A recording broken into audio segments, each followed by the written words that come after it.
बताओ वही पेट तो एकदम भारी निकल गई बा। अगर भौजी माई जान जाइलू तो हमरा का दशा होई।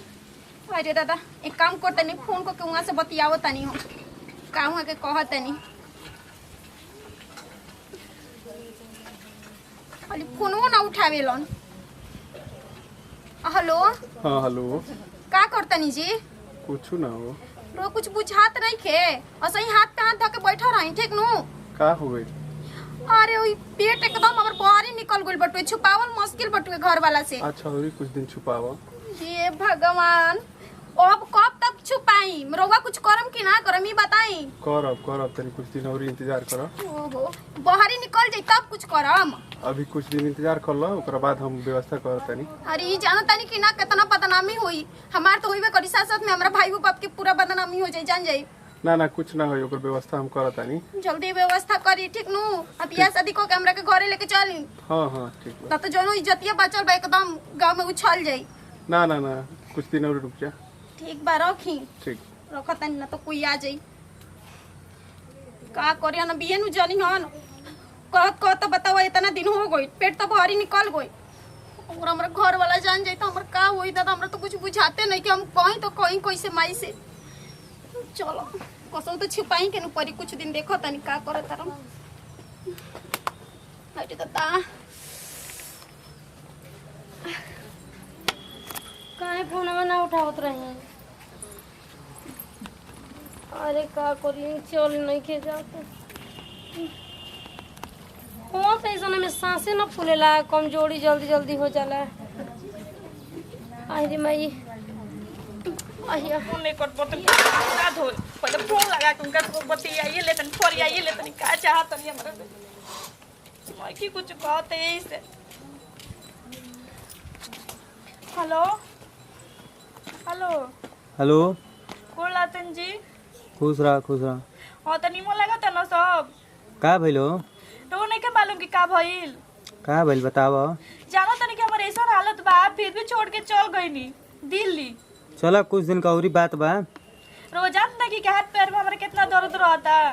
चला कुछ दिन का औरी बात बा डिलीवरी हो जाई तो सही हो जाई। हां तो वैसे तो छोड़ के चल गईनी के केले हम मरी आ घर में हम एगो बानी करे धरे वाली रर भाभी बाड़ी कुछ करते नहीं रर माई भाई तो पलरले रहताड़ी। अरे ना कमाई तो खर्चवा कैसे चली? ना कमाई तो खर्चवा कैसे चली?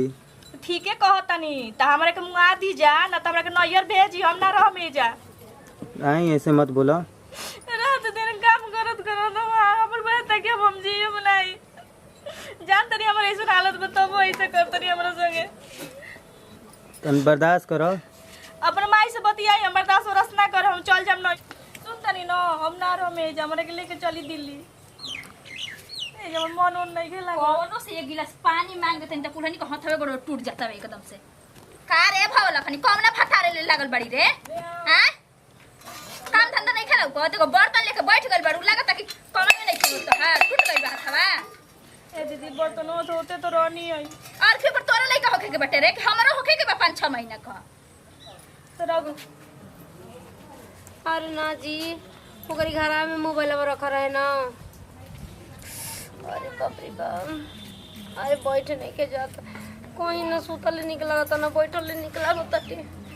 मम्मी जी का जाने होगा मम्मी जी नहीं चलिए खाई का बना दिल बन खा ली। अरे खाए के नहीं के मन करत रे खाने। एगो बात रहो से कोई खिसियाए मत हमरा को समझ ना खिसियाए का बात बाबू सन कामे हो गइल बा तबे में बताई बेटा पतोई के मालिक हो गई नी रहुआ आ कैसन काम रहुआ के अच्छा लागत है। ये सन बाहर से आवेला त हम ना जाई कहब कि न तोहनी के जबरदस्ती भेजब उ सके हेतना दिन पर पापा आइल बना जा। बताई गांव टोला में चलतनी त मुंडी नीचे क के हमरा चले के पड़त 4 गो आदमी सुनत देखत त कता हो तो हर तब देवर आवे वाला बाटे मिठाई बाटो अब का जवाब दे जान तो कनिया तने कुछ दो न धिकल पाकल काज ने कहां गइल बिए बबली कम से कम उ रही त एतु करित न ओहु लड़की के न एकदम हम का कही बेटिया घरे रहतड़ी दिन भर एनी से ओनी पता ना कहां रहतड़ी आ तबे लोग उनाउ के खोजे तनी कि अबे आके खास तबे आके खास आ हम कोई दिन से देखतनी मम्मी जी खाना पीना ढंग से खात नहीं खी। अरे कोनो दिक्कत परेशानी बा त बताव आदमी सुई दवाई कराई न। जंतर कनिया तनी चल हमरा के तनी चाय बना के दो। वहाँ के फोन कइले रहनी कह तनी माई के कुल खाए पिए के फल फ्रूट लिया दी। वो करा के अब रउआ के आई तो करो के आइबे न करी का भगवान ने कही रउआ अबे हो खावा तनी आउ तो हो खाइते बाड़ी। अब के कर अकेले हम काम करी पूछ। चलो देखो तो कहाँ बे बबलिया अरे माई अरे वाह अरे बड़ी पेटा दुखाता।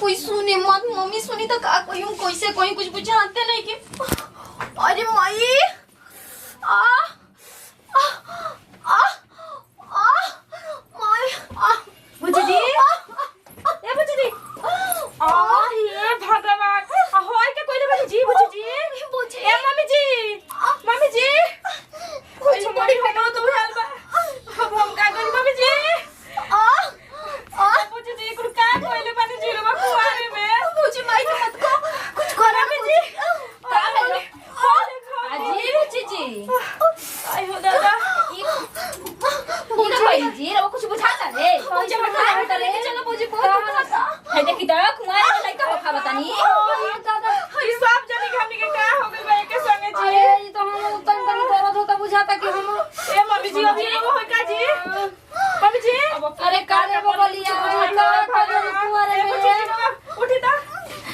अब हमारा के संभारम सकी वो करा के संभारो का करो अरे हमरा से गलती हो गई भौजी कुल का कोले बनी बुझी आ लोग बाप बाबे नहीं के काम करो बाबे आई ए बुझी जी आई का कोले का करी तारे बड़ी बबलिया बताव तू तो काच कुआ रहू तो हर लइका हो खाल जरूरी रहे। अरे भौजी खोले बाकी शादी करम हम आई कनिया हमारे पगला जाइबो ए दीदी जी ले चली हॉस्पिटल में अभी के तोरा के बताओ तनी तनी हो जाए दे तोरा के हम से जो करो तनी मने ई बताई जाए यही 79 में 3 आदमी को खावे के रहे लइका अकेले तो फड़ाई बनी का गाय तो खेले रहू हो जाए अब तो हो गइल ले चली हॉस्पिटल अरे भौजी हमको ले चलो अरे बेटवा आराम से अरे खड़ा हो बचिया बतावा केतना हमारे गरीब नाजरो लगे हमारे एगो बेटी भी है